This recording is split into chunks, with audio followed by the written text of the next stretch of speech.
എല്ലാവർക്കും നമസ്കാരം. പരശുരാമൻ. സംഘർഷങ്ങൾ നിറഞ്ഞ ജീവിതമായിരുന്നു പരശുരാമൻ്റേത്.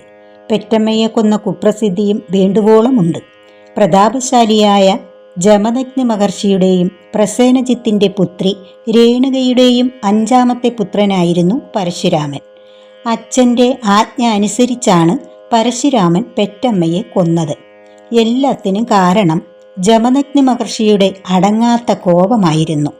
ദാഹിച്ചു വലഞ്ഞ് ആശ്രമത്തിലെത്തിയ ജമദഗ്നി തൻ്റെ ഭാര്യയെ കാണാഞ്ഞ് കോപാകുലനായി. ഏറെ നേരം കഴിഞ്ഞിട്ടാണ് ഭാര്യ രേണുക മടങ്ങിയെത്തിയത്. വൈകുവാനുള്ള കാരണം ചോദിച്ചറിഞ്ഞ് മഹർഷിയുടെ കോപം ഇരട്ടിയായി. ആ ക്രോധത്താൽ തൻ്റെ 4 പുത്രന്മാരെയും വിളിച്ച് അമ്മയെ കൊന്നുകളയുവാൻ ആജ്ഞാപിച്ചു. എന്നാൽ അമ്മയെ കൊല്ലുവാൻ 4 മക്കളും തയ്യാറായില്ല. ആ മഹാപാപം ചെയ്യാൻ അവർ വിസമ്മതിച്ചു. എന്നാൽ ഇളയപുത്രനായ പരശുരാമൻ അച്ഛൻ്റെ ആജ്ഞ അനുസരിക്കാൻ തയ്യാറായി. അതോടെ മാതൃഹത്യ ചെയ്ത പരശുരാമൻ്റെ കുപ്രസിദ്ധി പരന്നു. പരശുരാമൻ മഹാവിഷ്ണുവിൻ്റെ അവതാരമാണ്. ആ കാലത്ത് ക്ഷത്രിയരുടെ ആക്രമണം കൂടുതലായിരുന്നു. അവരുടെ അഹങ്കാരം ശമിപ്പിക്കുവാനാണ് ഭഗവാൻ വിഷ്ണു ജമദഗ്നിയുടെയും രേണുകയുടെയും പുത്രനായി ജന്മമെടുത്തത്. ഭഗവാന്റെ അവതാരമായിരുന്നതുകൊണ്ട് പരശുരാമന് ജ്ഞാനദൃഷ്ടിയും കൂടുതലായിരുന്നു. മാതൃഘാതകൻ എന്ന വെളിപ്പേരും രക്തത്തിൽ കുളിച്ചു പിടയുന്ന അമ്മയുടെ രൂപം മനസ്സിനെ വല്ലാതെ തളർത്തിക്കളഞ്ഞു. അദ്ദേഹം പാപഭാരവും ദുഃഖവും മൂലം ബോധരഹിതനായി നിലത്തു വീണു.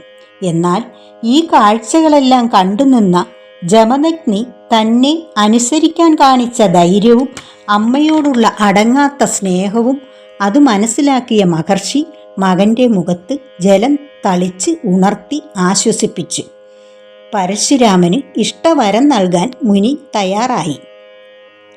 അങ്ങനെ പിതാവിനോട് ഒരു വരമേ ആവശ്യപ്പെട്ടുള്ളൂ: തൻ്റെ അമ്മയെ പുനർജീവിപ്പിക്കുക. മകൻ്റെ വരം കേട്ട് ജമദഗ്നി മഹർഷി കൂടുതൽ സന്തോഷവാനായി. രേണുകയെ ജീവിപ്പിക്കുകയും ചെയ്തു. ഓരോ അവതാരങ്ങൾക്കു പിന്നിലും ഒരു ലക്ഷ്യമുണ്ട്. അത് തന്നെയായിരുന്നു ഇവിടെയും സംഭവിച്ചത്. മഹാവിഷ്ണു മനുഷ്യനായി അവതരിച്ചു ആ കർത്തവ്യം നിറവേറ്റി. പരശുരാമൻ പരമശിവന്റെ പ്രിയ ശിഷ്യനായിരുന്നു. ശിഷ്യന്റെ കഴിവുകളിൽ കൂടുതൽ സന്തോഷിച്ച ശിവനാണ് രാമന് മഴു അഥവാ പരശു നൽകിയത്. ആ ദിവ്യായുധം കയ്യിൽ കിട്ടിയതിൽ പിന്നെ അദ്ദേഹം പരശുരാമൻ എന്ന് പ്രസിദ്ധനായി തീർന്നു. എന്നാൽ ശിവന്റെ പ്രിയ ശിഷ്യനായിരുന്നിട്ടും ഗണപതിയുടെ കൊമ്പ് മുറിച്ചത് ഈ പരശുരാമൻ തന്നെയാണ്. പരമശിവനിൽ നിന്ന് ആയുധവിദ്യകളെല്ലാം പഠിച്ചു. ഇതിനിടെ ക്ഷത്രിയരുടെ ആക്രമണവും രൂക്ഷമായി.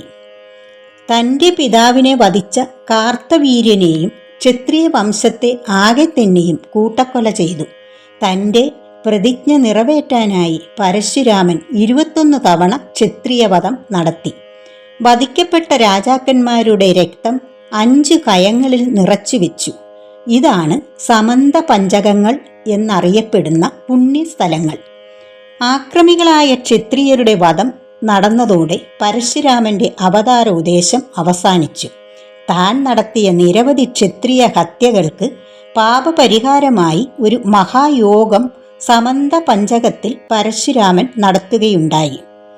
താൻ പിടിച്ചടക്കിയ രാജ്യങ്ങളെല്ലാം ബ്രാഹ്മണർക്ക് ദാനം ചെയ്തു. പിന്നീട് അദ്ദേഹം വരുണ ഭഗവാനെ പ്രീതിപ്പെടുത്തി തൻ്റെ തപസ്സിനായി ഒരു പുതിയ ഭൂവിഭാഗം സൃഷ്ടിച്ചെടുത്തു. അതാണ് കേരളമെന്നും പറയപ്പെടുന്നു. അങ്ങനെ തപസ്സിലൂടെ പരശുരാമൻ വിഷ്ണുപദം പ്രാപിച്ചു.